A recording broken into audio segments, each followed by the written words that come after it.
eskiden develerin, kervanların develerini eskiden devalı.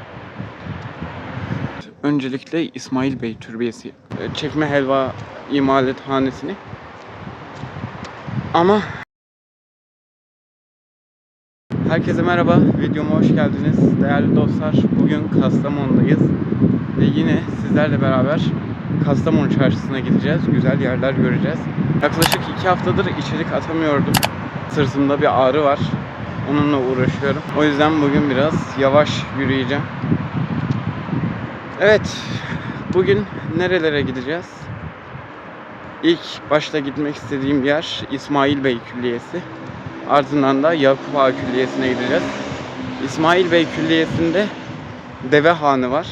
Eskiden kervanların develerini bağladıkları yer.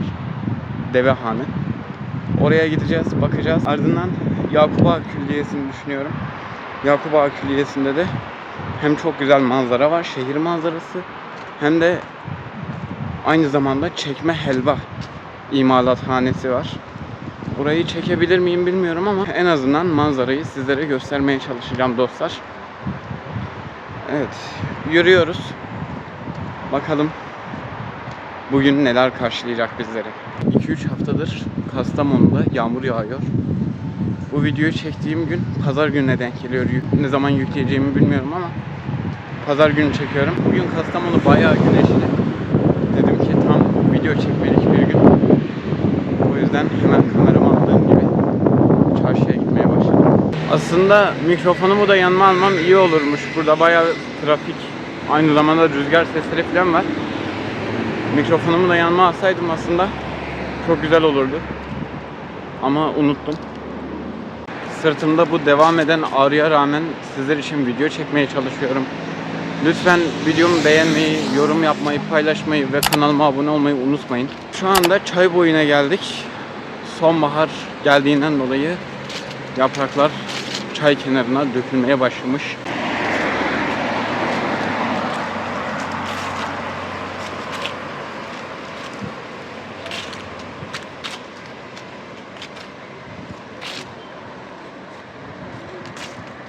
Bu çay boyunu daha önce kanalımda anlatmıştım. Burada yürümeyi ne kadar sevdiğimi. Bir tarafı ağaçlar, bir taraflar çay. Gerçekten huzur verici bir yer. Daha önce de bunu söylemiştim. Ve bugünkü yolumuz da buradan geçiyor yine. Çay boyunda bir bankta oturdum.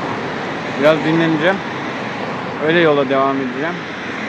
Çünkü hem zaten uzun bir yol, yürüme mesafesi için, hem de sırtımdaki sıkıntıdan dolayı. Evet, dinlendikten sonra yola devam ettik. Şimdi camiye, külliyeye yaklaşmak üzereyiz. Evet.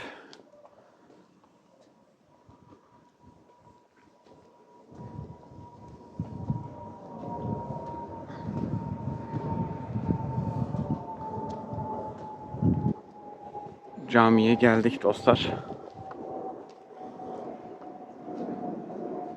Şöyle bir manzarası var.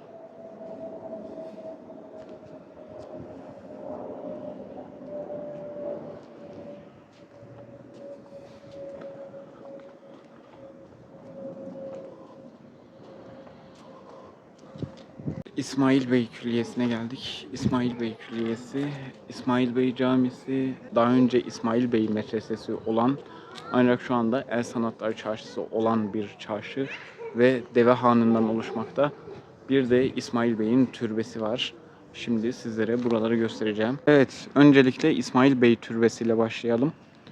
İsmail Bey Türbesi, bu külliyeyi yaptıran kişi ve türbenin üst tarafında, giriş kapısının üst tarafında kendi süliyetinin bulunduğu bir taş var. Şöyle göstereyim. Bu taş İsmail Bey'in kendi süliyetinin bulunduğu taş. Kendi yüzünü işlemiş buraya ve türbesini yaptırmış. Daha sonra da vefat edince buraya defnedilmiş. Şöyle içeri girelim.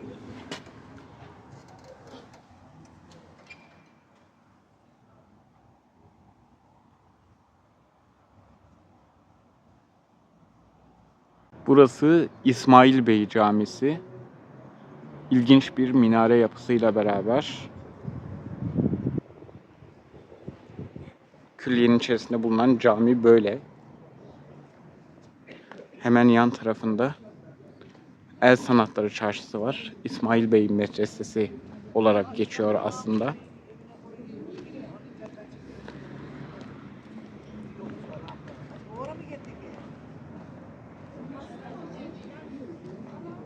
Şöyle içeri girelim.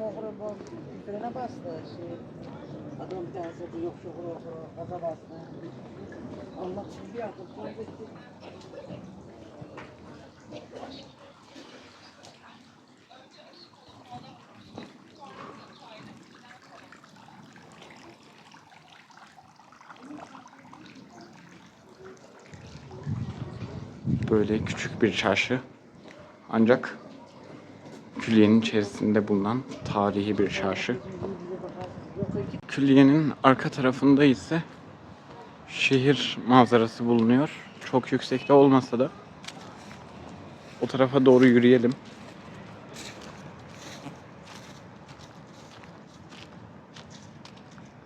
Sizlere böyle görebildiğim kadarıyla buradan bir yerleri göstermeye çalışacağım. İleride gördüğünüz uçak oyuncu Kemal Sunal'ın vefat ettiği uçak olarak geçiyor. Önümüzdeki haftalarda orada da video çekmeyi düşünüyorum sizler için. Güzel bir kafe yapmışlar. Şöyle hemen yan tarafına doğru ilerleyelim dostlar.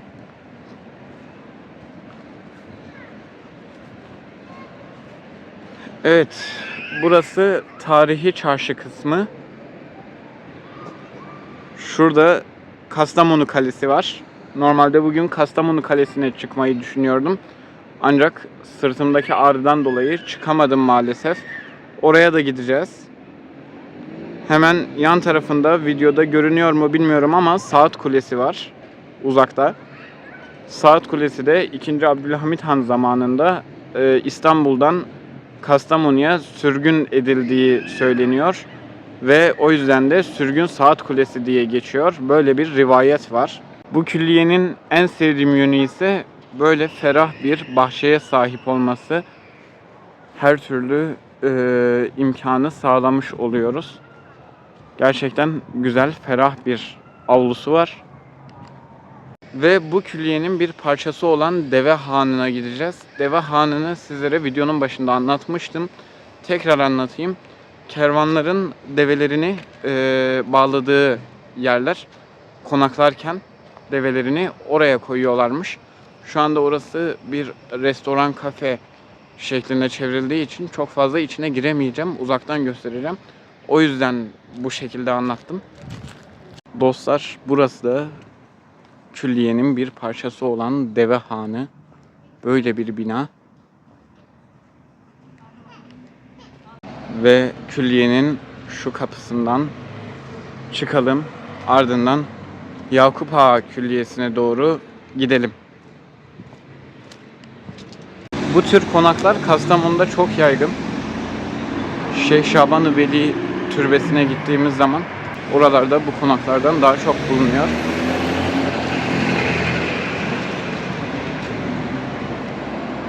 Yakup Ağa Külliyesi'nde, biraz sonra gideceğimiz Yakup Ağa Külliyesi'nde kaplumbağalar vardı. Eğer hala duruyorlarsa sizlere onu da göstermeye çalışacağım. Bayağı bir yokuş çıktıktan sonra Yakup Ağa Külliyesi'ne ulaştık. Şimdi külliyeden içeri gireceğiz. Ve külliyenin kapısına geldik.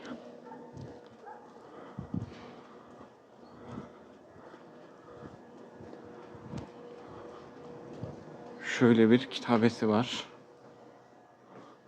Durdurup okuyabilirsiniz.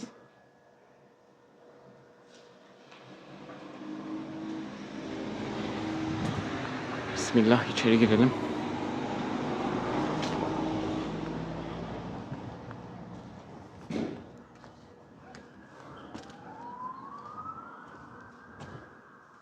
Evet, burada kaplumbağalardan bahsetmiştim.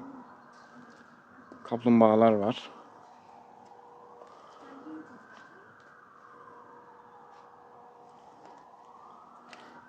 Devam edelim. Öbür tarafa doğru.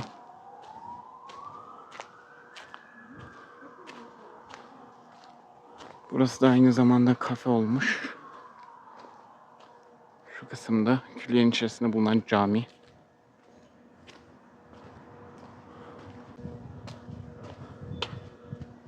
Hemen bu yan taraftaki bina, şu gördüğünüz bina çekme helva imalathanesi.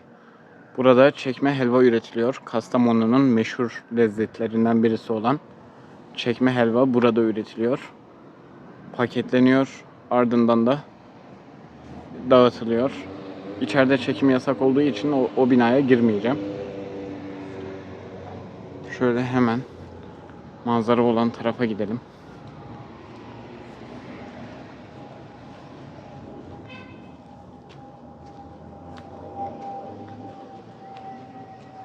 Evet, buranın da kendine göre çok iyi bir manzarası var diyebilirim açıkçası. Hemen az önceki külliyede gösterdiğim saat kulesi tam karşımızda kaldı. Kale ise arka tarafımızda kaldı. Şöyle İsmail Bey Külliyesi'ndeyken gösterdiğim uçak kafe. Yani külliye şu ileri tarafta. Bayağı bir yol gelmişiz. Bu direkt teleferik direği. Teleferik yapılmadı henüz ama direkleri yapılmış. Şehir böyle. Burası Kastamonu'nun tarihi kısmı. Bir de Kuzeykent kısmı var. Kuzeykent kısmı biraz daha yüksek binalardan oluşan, daha yeni yapılmış taraf. Şu ileride gördüğünüz bina ise valilik binası.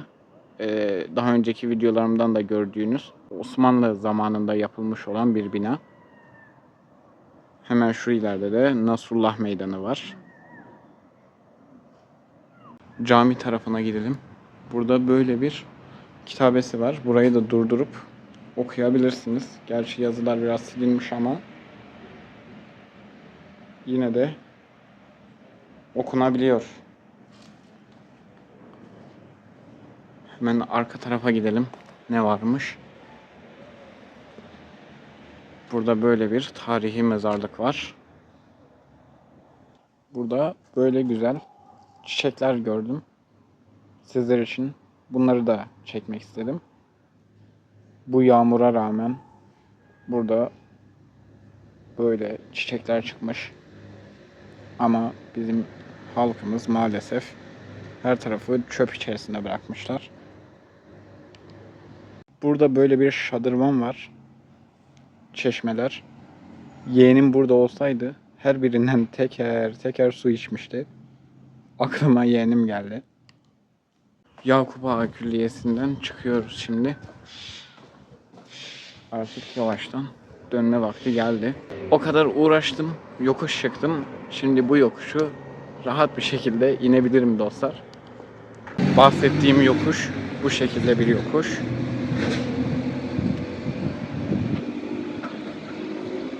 Kastamonu böyle tepelik arazilere kurulmuş bir şehir. Bugün Kastamonu çarşısındaydık ve önce İsmail Bey Külliyesi'ni, ardından da Yakup Ağa Külliyesi'ni gezdik. Bence güzel oldu. Umarım videomu beğenmişsinizdir. Bu emeklerimin karşılığı için kanalıma abone olmayı, videomu beğenmeyi, yorum yapmayı ve paylaşmayı unutmayın. Selamlar ve sevgiler.